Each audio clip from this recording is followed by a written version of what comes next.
afternoon, and thank you for joining us today. This briefing is being aired live on YouTube. A reminder to maintain audio quality, to please keep your phones on mute until it's time to ask your question. If you're able to do so, please use *6 to mute and unmute your phone. Joining us for today's media briefing are Governor Tony Evers, DHS Secretary-designee Andrea Palm, and Tammy Burns, a nurse at a Madison Dialysis Center. Tammy will talk about her experiences during this public health crisis, but will not be taking questions. But available to answer questions are Dr. Ryan Westergaard, a Chief Medical Officer with the DHS Bureau of Communicable Disease, and Ryan Nilsenstoon, the Chief Legal Counsel for the Governor's Office. We'll begin the briefing today with remarks from Governor Tony Evers. Good afternoon, everybody, and thanks so much for joining us today. Hope you all had a safe and enjoyable weekend. I know I was grateful to get outside and enjoy the warm weather myself, and from what I hear, we had lots of folks safely visiting our state parks. This weekend, I also met with State Emergency Operations Center staff and viewed the Battelle decontamination. There we go, I've got it. Decontamination unit Wisconsin has acquired to extend the life of N95 respirator masks.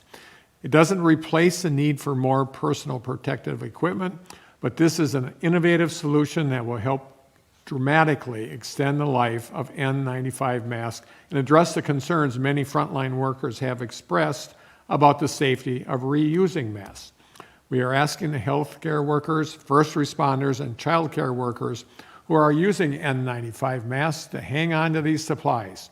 Facilities will be able to send these masks to Madison for processing, and once they are cleaned and sterilized, they will be sent back to the original unit. The system will be able to decontaminate tens of thousands of N95 masks on a daily basis. I'd like to thank FEMA for answering our calls for help in obtaining this system and some critical other supplies, which are badly needed by folks working on the front lines of the fight against COVID-19. But we still need additional supplies, which is why I continue to urge the federal government to do its part to prioritize our request for materials in support of Wisconsin's public health and safety needs. I've also asked the federal government to continue to work to support and enhance production of these supplies through their manufacturers. Access to personal protective equipment and testing materials is a critical component of my Badger Bounce Back plan and a key part of getting the state in a position where we can safely and steadily get back to our Wisconsin way of life. As a state, we have pursued multiple public and private partnerships to increase our testing capacity, which have been proven to be very successful. But for us to be able to continue increasing and maximizing our testing numbers, that will assure that we will keep turning the dial. We will need the federal government's long-term assistance. Wisconsin is geared up to provide 85,000 COVID-19 tests per week. This will ensure that everybody in Wisconsin who needs a test receives a test. We are one of the top states in COVID-19 testing capacity, and our goal is to ensure that we are one of the top states in actual testing per capita. To date, the state has provided more than 60,000 tests to hospitals, clinics, local public health, long-term care facilities, and other community partners.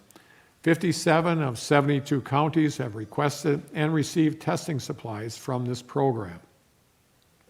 And today we're rolling out our Badger Bounce Back testing plan that will help us expand our reach through 4 strategic areas. First, we will work to manage community outbreaks. We've seen these kind of outbreaks spike in communities in Brown County and Sauk County. Our plan will work to respond to every employer, corrections, and congregate care outbreak. Wisconsin's DHS and the Wisconsin National Guard are coordinating with local health partners to conduct testing of all workers and families associated with employer outbreaks happening throughout the state of Wisconsin. Testing has also been occurring at county and state correctional facilities throughout the state. And the Bureau of Communicable Diseases within the DHS has established rapid response teams to address employer and congregate care outbreaks. Our second goal is to test every nursing home resident and staff member in long-term care facilities. The state will provide free testing and diagnostics to all 373 nursing homes to test all nursing home residents and staff. To get this done, we anticipate testing over 10,000 residents and staff per week during the month of May. Teams of public and private sector partners will begin calling nursing home facilities today to coordinate supplies, logistics, and test results. Our third step, and one that is already underway from Kenosha to Outagamie County to Turtle Lake, is to establish community testing programs for symptomatic individuals in target communities. By increasing the number of free drive-through community test sites, we can work to ensure every Wisconsin resident or worker who needs a test receives a test. The state is now mobilizing an additional 15 National Guard units to assist local public health partners in setting up testing sites and responding to outbreaks. This brings the total number of Guard units working on testing to 25. But capacity is not the same as utilization, so we have some work to do to ensure everyone who needs a test is getting one and to understand the full scope of this disease around Wisconsin. The state has been working hard to support local health departments throughout this crisis, and we continue to add additional community testing events. I urge anyone who's experiencing any symptoms of COVID-19, even mild symptoms, to go get tested at one of these events and spread the word about these testing sites with your friends, families, and neighbors. You don't need a referral from a doctor to come out and get tested at one of these sites. People living and working in Wisconsin who are experiencing COVID-19 related symptoms will be able to receive their tests free of charge. Results will be provided to the person from their local public health department within 48 hours. And finally, our fourth step is to ensure that everyone who is experiencing COVID-19 related symptoms receives a test by ensuring that test supplies are available to all Wisconsin healthcare systems. The supplies and laboratory services are available for testing symptomatic and asymptomatic individuals based on clinical guidelines established by the organization requesting the materials. This includes testing supplies for patients being discharged from a hospital setting to a congregate care setting. Test supplies and diagnostics are available to Wisconsin healthcare organizations at covid19supplies.wi.gov/testing. Right now, the state is in pretty good shape on testing supplies, and we appreciate the support we've received from the federal government to date. But Wisconsin still needs help from the president to get additional testing supplies like swabs and reagent so that we can ensure anybody who needs a test can get one. And now, before Secretary-designee Andrea Palm gives her daily update, I'd like to let you all hear directly from Tammy Burns, one of the workers on the front lines of this crisis. Tammy? Hi, thank you, Governor Evers, for reaching out to hear from healthcare workers who are interacting with patients. As a dialysis nurse, I'm working with some of the most vulnerable people in our community, but we are taking every precaution available to us at a time when the demand for PPE in our country and in the world continues to surpass the supply. Most of our dialysis patients come to the center 3 days a week. It's not feasible to give them COVID testing before every treatment, but we do everything reasonable to protect them. For the minority who can do dialysis at home, we're trying to minimize the amount of times that they come in for labs and medications, but even these patients have to come in regularly. Everyone coming into the center is stopped at the door. They're all given masks to wear, have temperature taken, and are asked screening questions. All staff are wearing masks, gowns, and face shields with all interactions. And care partners, family, and friends who are generally allowed to come in are not generally allowed to come inside with the adult patients. 2/3 of our waiting room seating has been removed so that people cannot sit near each other Some patients are waiting in their cars and calling us to tell us that they've arrived. Our waiting room used to be full of patients and families who came early and used the waiting room as kind of a support group. It's now nearly empty and silent. Patients do not come early or stay after to catch up with each other. My patients cannot go to work, and they are concerned about their financial well-being. But as the most vulnerable in our community, they also cannot stay home. They have to come to dialysis, they have to go to chemotherapy, and they have to go to the pharmacy. Even when taking every precaution they can, they still need groceries that others may have picked up and decided to put back, or others may have coughed or sneezed near without wearing a mask. We do take comfort in knowing that grocery store workers who shop for them are wearing a mask and have not been to restaurants or movie theaters or crowded spaces. And then because of this, they're less likely to have been exposed. We know that that's our safety net. And I'm really thankful to these workers for their professionalism and dedication. My patients have the same financial fears as everyone else, but overwhelmingly are far more afraid of the cost to their health and their lives if we do not stay home to stop the spread. As a nurse working with this population, I find comfort and fulfillment in knowing I can help keep my patients and everyone in our community healthy by limiting my shopping, wearing a mask when I have to go out, and not stopping anywhere on my way to or from work, staying home whenever possible. I can control my own impact on the highest risk people in our community. As a person with a suppressed immune system myself, I take comfort in knowing the majority of our community takes these precautions with me. And as a member of the community who grew up hearing the adage that it takes a village, I'm proud to be part of a community that's willing to be that village. There are a lot of changes happening right now, and none of us ever thought we would have a need for. I never thought I would be asked to do my job with limited PPE. In the 15 years in various healthcare settings, I've always had ample PPE and have always been encouraged by my employer to utilize it in accordance with best practices. We are not back to the standard yet. I'm thankful for the companies who are stepping up to fill this gap and the innovations. But I am disappointed in the funds and the DPA was not used to provide this equipment. I'm worried about my patients' safety. Success in fighting illness is measured by what we don't see rather than what we do see. And higher survival rates and fewer hospitalizations has been the goal. And in that goal, I hope we continue to see success. I'd like to ask everyone to continue to social distance. If you're an essential worker, wear a mask to work. If you need to leave home for something, bring a mask with you and wear it when in public. It may not feel like contributing, but it is contributing.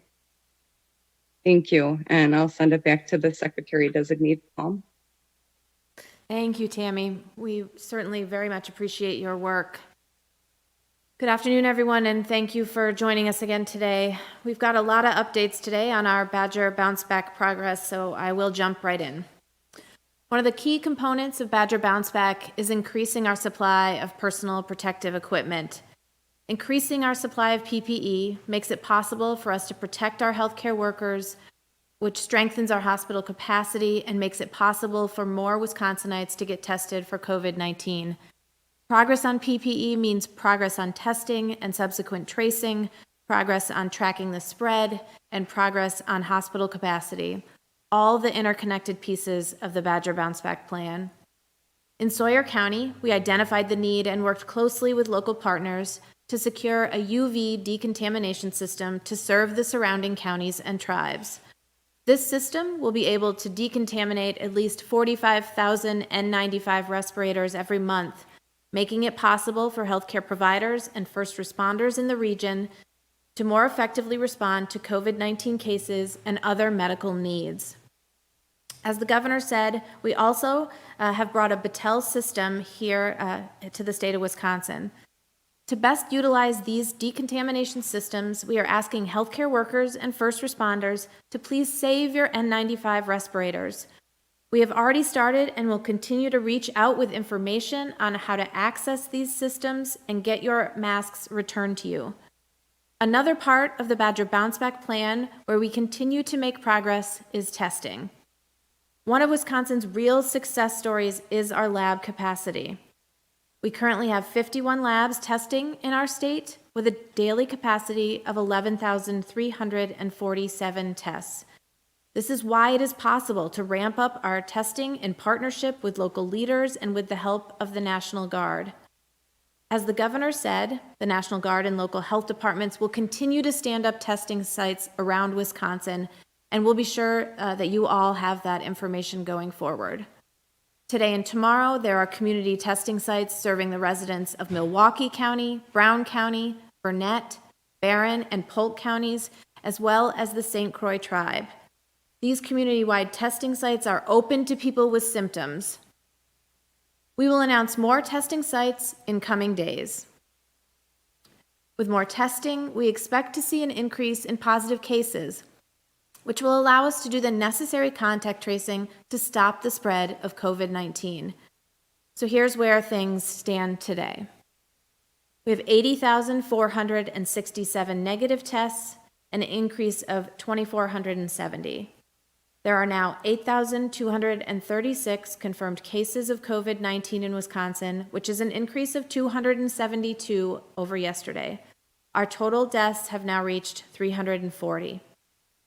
We want every Wisconsin resident who needs a test to get a test. The CDC has recently expanded the list of symptoms for COVID-19, so I want to make sure everyone is aware of the full list because different folks will experience a different variety of symptoms. These symptoms include a fever of over 100.4 degrees, cough, shortness of breath or difficulty breathing, a sore throat, a headache, chills, muscle aches, and the new or recent loss of taste or smell.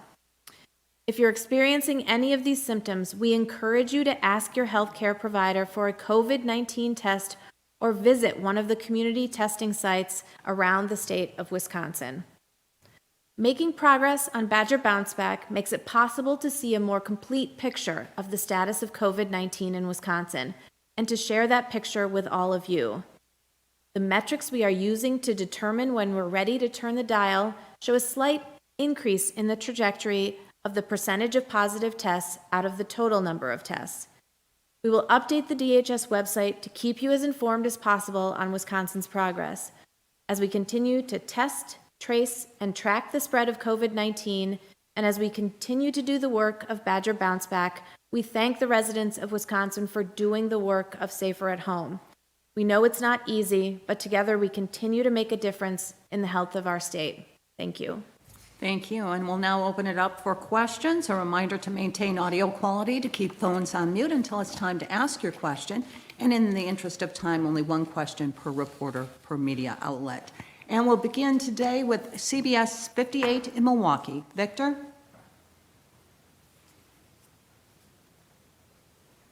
Hi, good afternoon. Thank you again for taking the call. My question's for the governor. Governor, you're set to meet with legislative leaders this afternoon. Just wanted to get a sense of what you hope comes out of this meeting and how you hope to kind of collaborate going forward. Yeah, the basic question to be answered is what is their plan? We're working on a plan, and it's called Badger Bounce Back, and they apparently didn't like it. They took us to the Supreme Court. So real interested in hearing what their plan is and seeing where there's common ground. Thank you, Victor. Now to Riley Vetterken from Wisconsin State Journal. Riley?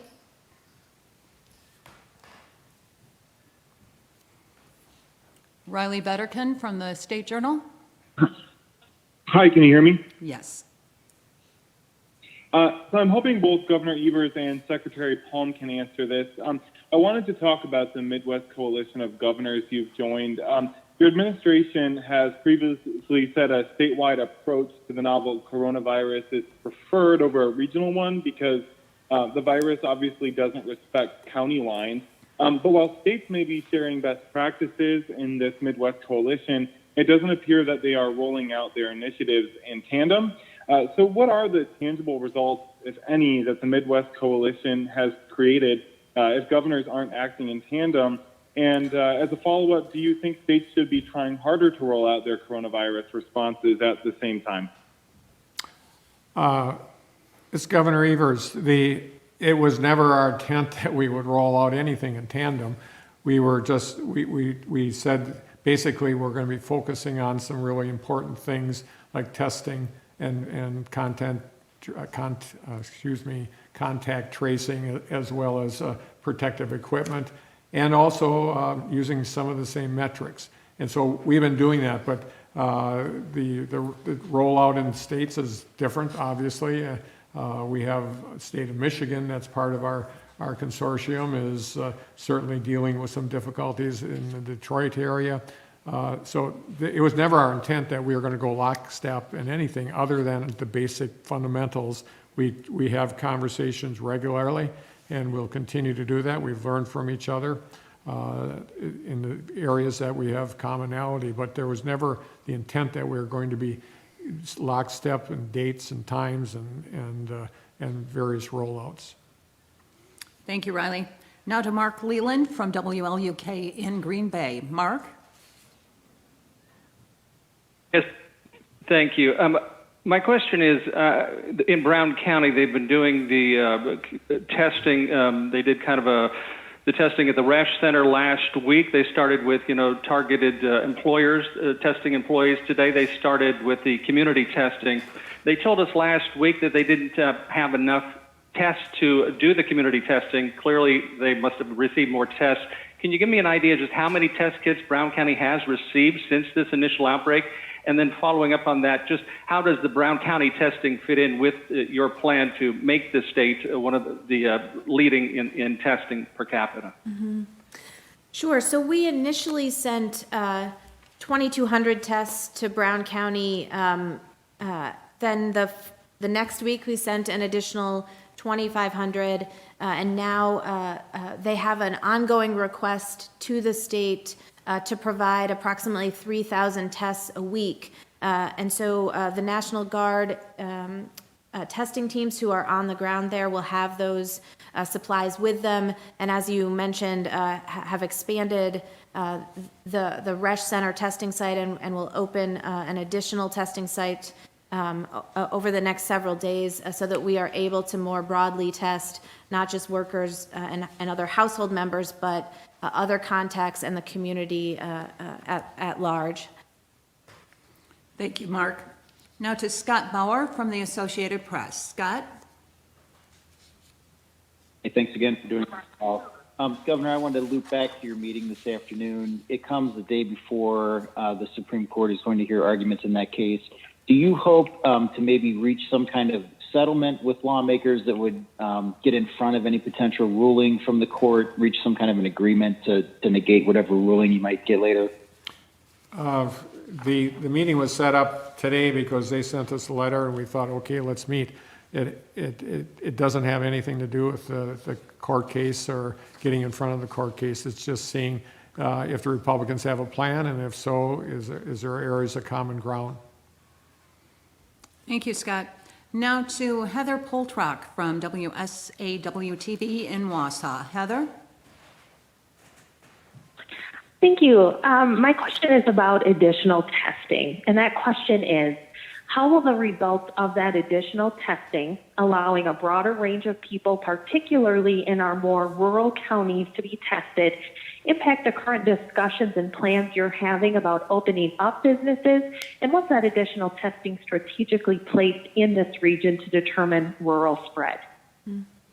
It's a great package of questions, Heather. I think one of the things that we certainly understand about testing here in the state of Wisconsin is that while we've done a really great job expanding capacity, we have significant portions of the state that are testing at a rate that is well below what would allow us to understand what the spread of the disease and the prevalence of the disease is in communities. And that includes many, many of the rural counties in this state. And so whether it's the west and northwest coalitions that have come together that were part of the release that went out earlier today, announcing a series of community testing sites over the next week to 10 days, or the outbreaks testing that we continue to do, or future community testing sites that will come online moving forward. It's really important that we are using our testing capacity not only to continue to make outbreaks as small as we can, but to further understand the disease in communities where they have not seen enough access to tests. And so we will certainly be prioritizing, and you see it in the plan that the governor just announced, our desire to push our testing capacity into places where those testing rates are really too low to understand what the disease looks like in those communities. And we will continue to do that moving forward. Thank you, Heather. Now to Ben Meyer from WXPR Radio in Rhinelander. Ben? Good afternoon. For probably Secretary Palm or Dr. Westergaard, you're looking to reach a level where, and it sounds like you're very close, where everyone who needs a test gets a test in Wisconsin. Of course, that's different from everyone getting a test. Can you lay out what types of people shouldn't be seeking tests in order to preserve them for the people that do need tests? Who shouldn't be seeking a test? This is Ryan Westergaard. I can address that question. So in general, more information, more testing is better, but we don't have approximately 6 million tests to do the entire population at once. So the goal is to have the maximum impact of the scaled up testing capacity that we have. So the goal for right now in the community's testing is to test people who are symptomatic with any symptom that could be suggestive of COVID-19. And those are the priorities. There is a role for testing people who are asymptomatic when there's reason to think they may have been exposed. So those situations are people who are in a group living situation or a workplace or a household where there has been a person tested positive. Because we know people can be exposed and infected and not have symptoms, there is certainly a role for asymptomatic testing. But what we're recommending against right now is just general population, everyone who feels fine to get tested. And that's really for those two reasons. One is that there's not enough testing for the whole population. And the second one is that when in a community, if the prevalence is relatively low and no test is perfect, testing for people who there's really no suspicion at all could potentially lead us astray because of false positives, and that's not the kind of impact that we want to get from our testing. So we want to start with people who have any symptoms, even very mild symptoms. If and when we find them, we want to draw a circle around them and test asymptomatic people in their networks or in their community. So the only people that I think I would say don't get tested right now are people that aren't part of such a network or a workplace and are feeling fine. So that's probably most people right now, but the message is that to have a very low threshold, very mild symptoms of a respiratory illness that the Secretary mentioned, people should look into getting tested.